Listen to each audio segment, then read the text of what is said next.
Hermano, hermana, ¿estás tú persiguiendo tal vez un reino sin clavos y sin sacrificio? ¿Un cristianismo sin cruz, descafeinado? ¿Estás viviendo la crisis del coronavirus desde una perspectiva humana, de que esto es algo pasajero, que vamos a vencerlo y que es solo un bache? ¿Resistiré para seguir viviendo?, como dice la canción.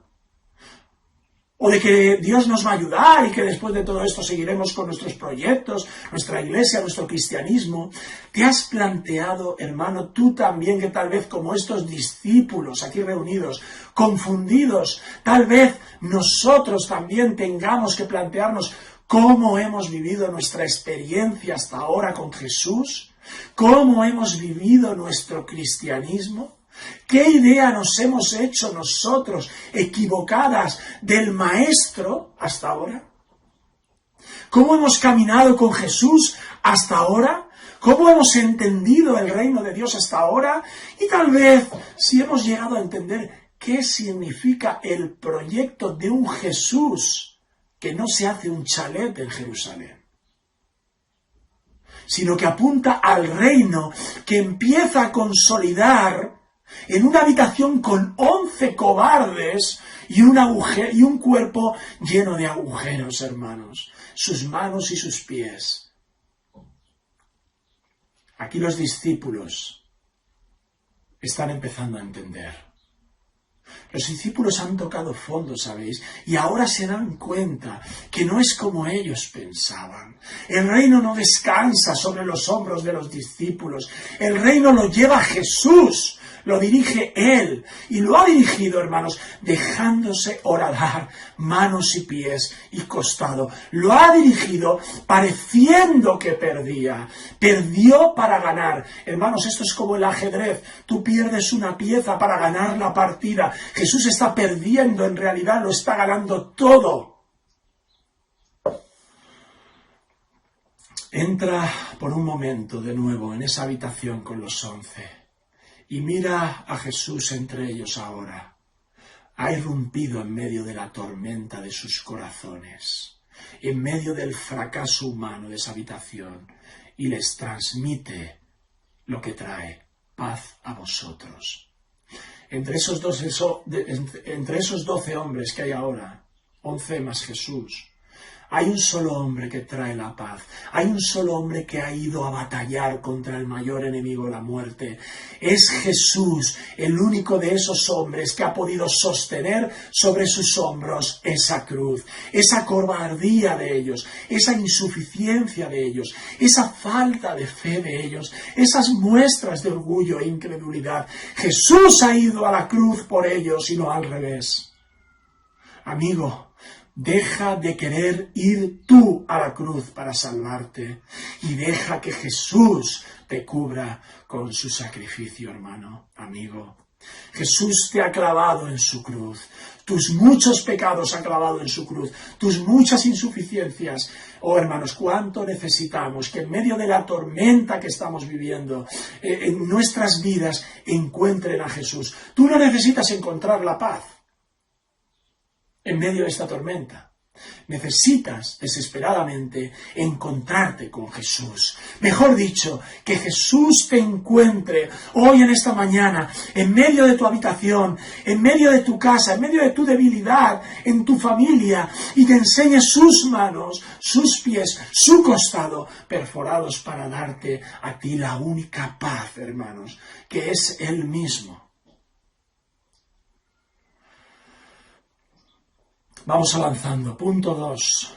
Quiero resaltar una cosa muy importante que hay aquí en el texto del Evangelio, y es la importancia que Jesús le dio a las Escrituras, porque ellas le señalaban a Él como Hijo de Dios. Antes he dicho una cosa que es incompleta. He dicho que lo único que necesitamos es encontrarnos con Jesús, y eso es cierto, hermanos.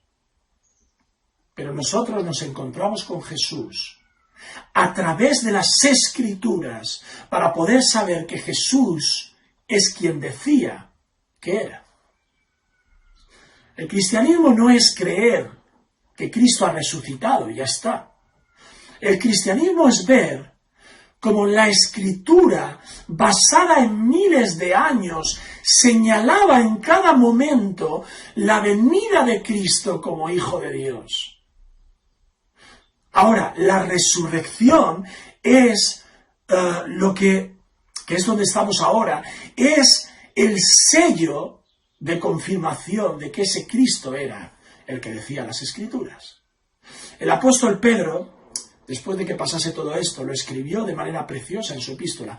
En su primera carta, capítulo 1, versículo 10, dice textualmente: los profetas que profetizaron de la gracia destinada a vosotros inquirieron y diligentemente indagaron acerca de esta salvación, escudriñando, es decir, estudiando, qué persona y qué tiempo indicaba el Espíritu de Cristo que estaba en ellos, el cual anunciaba de antemano los sufrimientos de Cristo y las glorias que vendrían tras ellos. A estos se les reveló que no para sí mismos, sino para nosotros, administraban las cosas que ahora os son anunciadas por los que os han predicado el Evangelio por el Espíritu Santo enviado del cielo. Cosas en las cuales anhelan mirar los ángeles, es decir, que los ángeles están expectantes, mirando esto, observando, deleitándose en esto. Y subrayamos aquí lo que dice Pedro en el versículo 10. Escudriñando qué persona y qué tiempo indicaba el Espíritu de Cristo, el cual anunciaba de antemano dos cosas: los sufrimientos de Cristo, todo eso que ahora los discípulos no estaban comprendiendo bien, y subrayemos esto aún más todavía, y las glorias que vendrían tras esos sufrimientos. ¿Os dais cuenta? Pedro ha comprendido ya aquí que los profetas de las Escrituras sabían que Cristo no iba a venir como un rey con palacio, con carruajes, con tesoros. Los profetas anunciaban que desde el principio a un cordero, hermanos, o mejor dicho, un león que voluntariamente iba a entregar su vida como un cordero. No sé si habéis visto las crónicas de Narnia, me imagino que sí, y si no, debes verlas ya en película o en libro mejor, pero en película también es precioso. Cuando el león Aslan se encamina hacia el lugar donde va a ser sacrificado, antes la bruja blanca ha ido a buscar a Edmund, el jovencito que tenía que pagar con su vida por haber traicionado a Aslan. Y según la ley de Narnia, Edmund tenía que morir por esa traición. Pero Aslan, el rey de Narnia, sustituye a Edmund para cumplir la ley y se entrega en lugar de Edmund. Esto es el Evangelio puro, ¿verdad? Pero es impresionante ver la escena en la película, cuando Aslan, el león, el rey de Narnia, va caminando por ese pasillo hacia la muerte. Y mientras recorre ese pasillo, se ven alrededor suyo, a los lados, seres repugnantes que le van menospreciando, se van burlándose, pegándole, le van tirando cosas y luego le empiezan a cortar parte de su cabellera de león. En la película se percibe muy bien la idea de que el león Aslan, si hubiera querido en cualquier momento, hubiera rugido, ¿verdad? Y hubiera arrasado, hubiera destrozado a todos esos seres maquiavélicos que estaban rodeándole y le estaban torturándole. El poder del león, su fuerza hubiera sido capaz de haber arrasado con todos y cada uno de ellos y haberse librado él mismo de la misma muerte. Aquí C.S. Lewis, el autor de las Crónicas de Narnia, ilustró magistralmente la idea de un león entrando en el Calvario, con todo su poder, con toda su gloria, con toda su majestad, pero muriendo como un simple cordero. Un león que se dejó abofetear y clavar en una cruz. Y Pedro, hermanos, lo expresa diciendo de manera preciosa: los profetas escribieron sobre dos cosas: los padecimientos y la gloria que esto iba a producir en vosotros. Hermanos, ver los padecimientos de Cristo, eso fue fácil. Los pudo ver todo el mundo. Allí estaban los romanos, los principales sacerdotes judíos, y el pueblo viendo de cerca, y los propios discípulos viendo de cerca los grandes padecimientos de Cristo. Lo destrozaron en el sentido más amplio de la palabra. Pero una cosa, pero no todo el mundo pudo y puede ver la gloria que eso ha producido en nosotros, en vosotros, en algunos.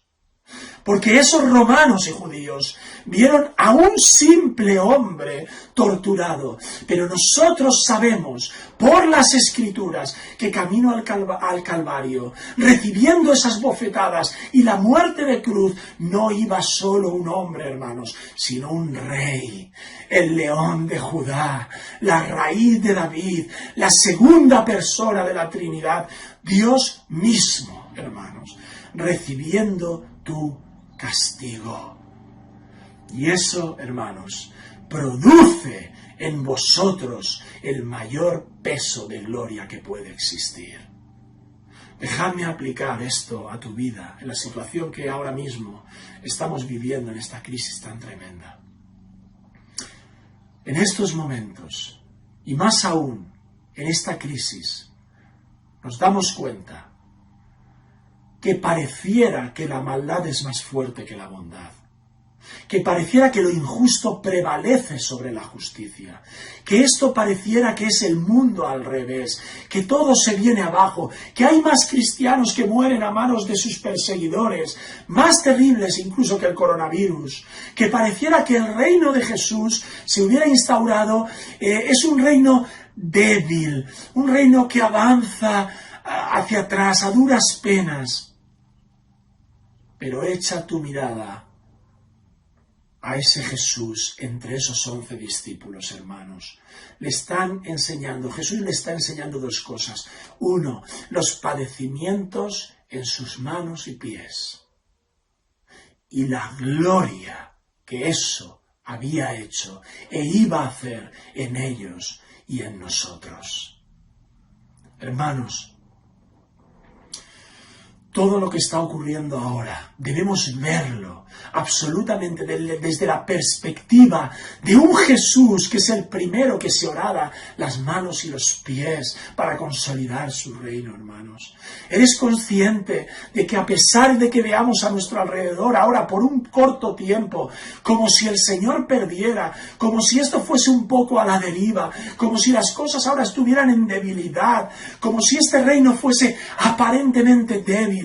¿Eres consciente de que hay un rey voluntariamente clavado en una cruz? Y no solamente clavado, sino resucitado, vindicado, un león, un rey de reyes y señor de señores, que gobierna desde los cielos, aun cuando ahora, por un tiempo, hermanos, debamos pasar por diversas pruebas para el beneficio de nuestras almas, como diría el apóstol Pablo. Los profetas, la ley de Moisés, los salmos, el Antiguo Testamento, la revelación escrita del pasado, siempre nos hablaba de una víctima para redimir el pecado, para limpiar nuestros pecados, ¿verdad? Un pobre corderito, una dócil paloma, un carnero, entre comillas, débiles animales, para simbolizar lo que el Mesías iba a hacer en una cruz. Definitivamente y para siempre. Ahora, quiero que te quedes con esto. Según Isaías 53, Jesús fue como cordero al matadero. Dice el versículo 7, como cordero fue llevado al matadero. No que era un cordero, fue como cordero.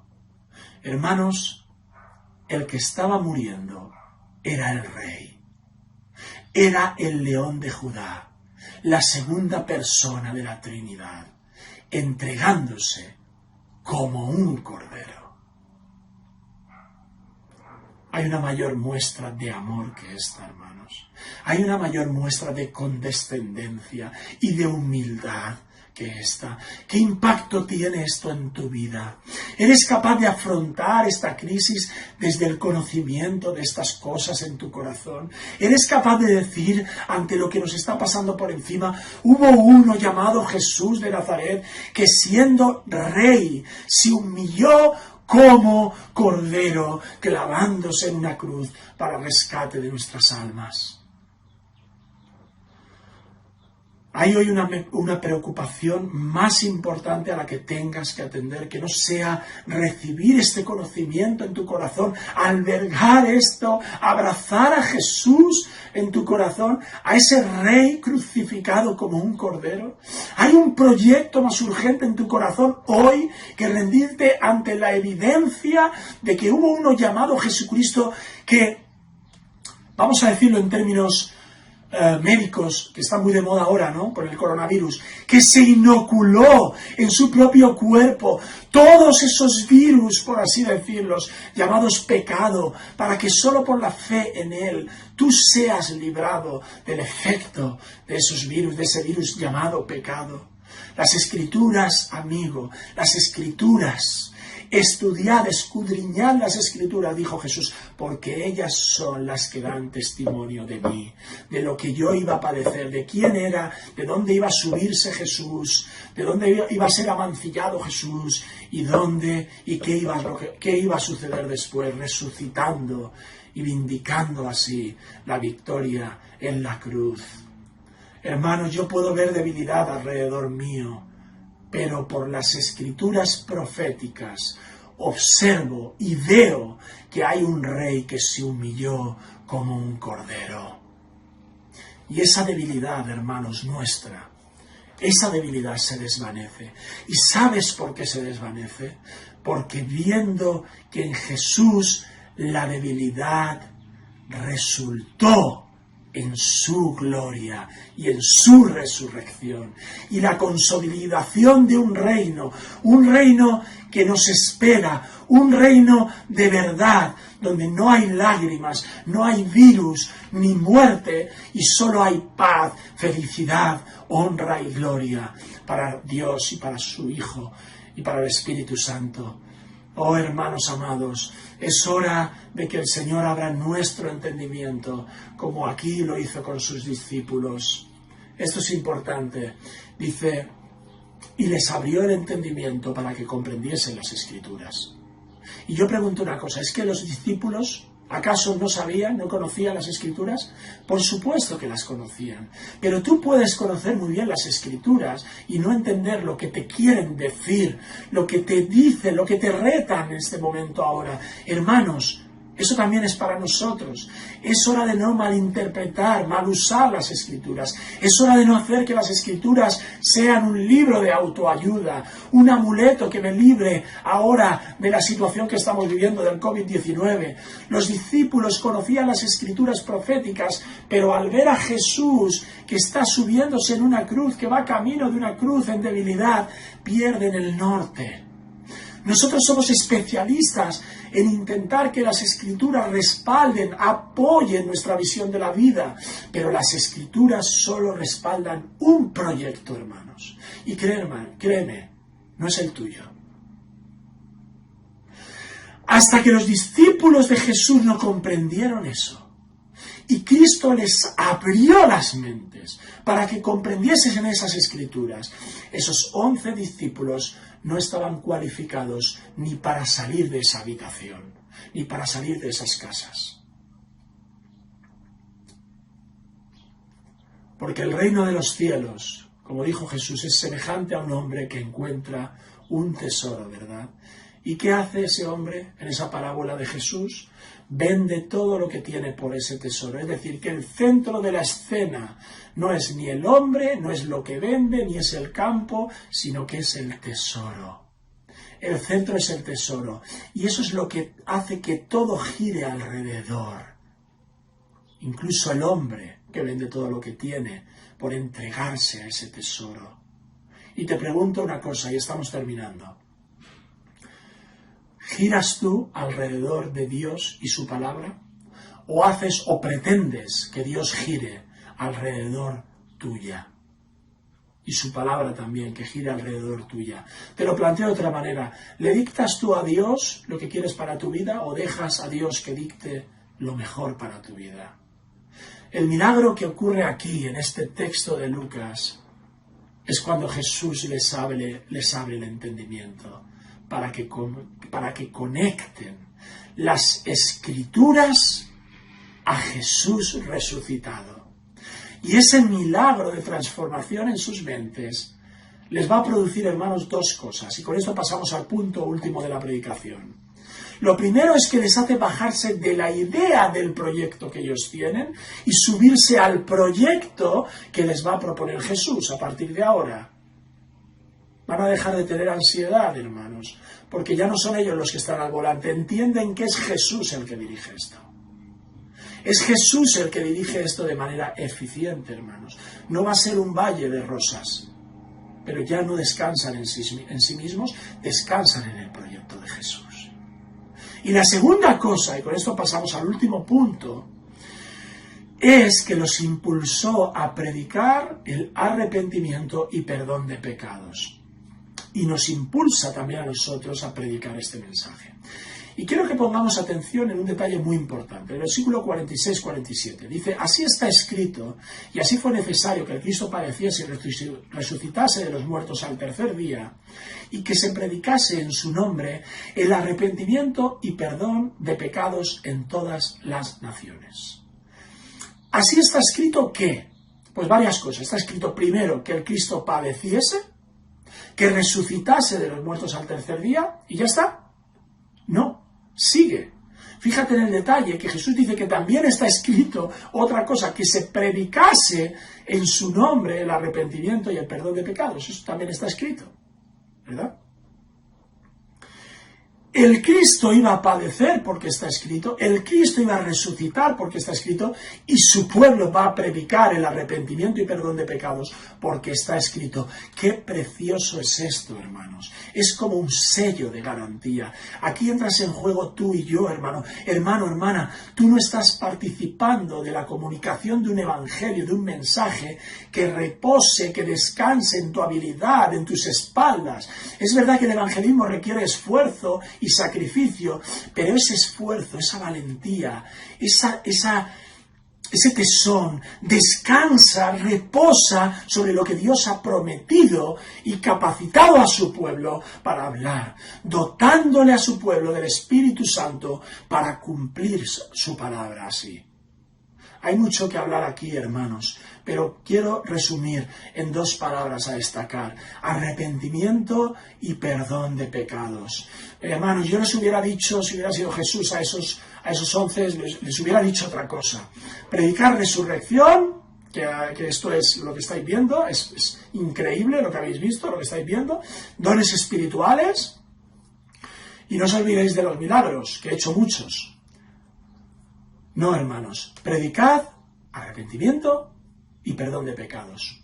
Un mensaje difícil, porque hay que decirle a la gente, hermano, ríndete, humíllate, arrepiéntete. No importa que resistas tanto, ni endurezcas tu piel, como dice la canción que estamos escuchando estos días, resistiré, ¿no?, para seguir viviendo. No importa que endurezcas tu piel para seguir viviendo, ríndete. Hay una relación rota entre tú y Dios Dios quiere restablecerla, Dios quiere amarte. Dios no te ama, Dios no ama al pecador. Dios quiere amar al pecador si este pecador se arrepiente para ser cubierto con el sacrificio de Cristo, rociado con su sangre. Esto puede parecernos muy gore, ¿no? O puede parecer este mensaje gore, ¿no?, en un sentido. Pero estos días estamos viendo una cosa. Estamos viendo cómo rocían con líquidos desinfectantes en las calles, los pasamanos, incluso a las personas, ¿vale? ¿Sí? Nos preocupamos para que ese pequeño virus insignificante no nos mate. Si tuvieras que pasar por un sitio donde está lleno de COVID-19 y sabes positivamente que el virus se te ha colocado en la ropa, en la piel, en la cara, en el pelo, te pregunto una cosa: ¿dejarías que un hombre con una escafandra blanca de esas que vemos en la tele te rociara con líquido desinfectante de arriba a abajo, que fuera inocuo para tu piel, para tu salud, pero que matara totalmente ese virus? A mí personalmente que me fumiguen entero, de arriba a abajo. Querría ser rociado con el líquido hasta que me empapasen bien. Incluso le diría, dame 2 vueltas por si acaso. Pues hermanos, lo que necesita esta humanidad es ser rociada con la sangre de Jesucristo. Esa sangre, dice la palabra de Dios, es la única salvación para el hombre. Puede que matemos al COVID-19 a los años, pero no podrás matar a la muerte sin ser rociado con la sangre de Cristo. Predicad arrepentimiento y perdón de pecados. Y cómo no, el perdón de pecados se produce por el derramamiento de la sangre de Cristo, se produjo por ese hecho, en una cruz, por nosotros. Hebreos 9:22 lo pone muy claro, porque sin derramamiento de sangre no hay remisión de pecados. Y acabo, hermanos, con las mismas palabras de Jesús, ya acabo. Y vosotros, les dice, sois testigos de estas cosas. Hermanos, esos cobardes discípulos son como tú y como yo. Y el Espíritu Santo les capacitó para ser testigos de Cristo de forma eficiente. Vosotros sois testigos de esas cosas. En medio de la crisis que estamos viviendo y vamos a vivir, vosotros sois, nosotros somos también testigos de las cosas de Dios. Somos los únicos referentes aquí fuera, hermanos. Ahora en nuestras casas, entre los que estamos ahora, en las redes sociales, en los WhatsApps y en la calle cuando salimos y cuando vayamos a salir. Y eso va también por cumplir las normas que las autoridades nos están prescribiendo. Los herederos del reino fueron 11 cobardes que estaban en una casa confinados.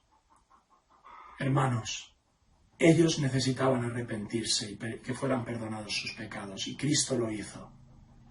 Arrepentimiento y perdón de pecados. No te comas la cabeza con intentar transmitir ahora un nuevo mensaje adaptado a la situación, como si tuviéramos que evangelizar ahora de manera especial. No, arrepentimiento y perdón de pecados. La situación la mueve Dios, los corazones los está arrinconando Dios. Tú predica el evangelio de siempre, el mensaje de salvación, el único evangelio válido, Jesucristo, clavado en una cruz por ti y por mí, y resucitado y vindicado como muestra de garantía absoluta.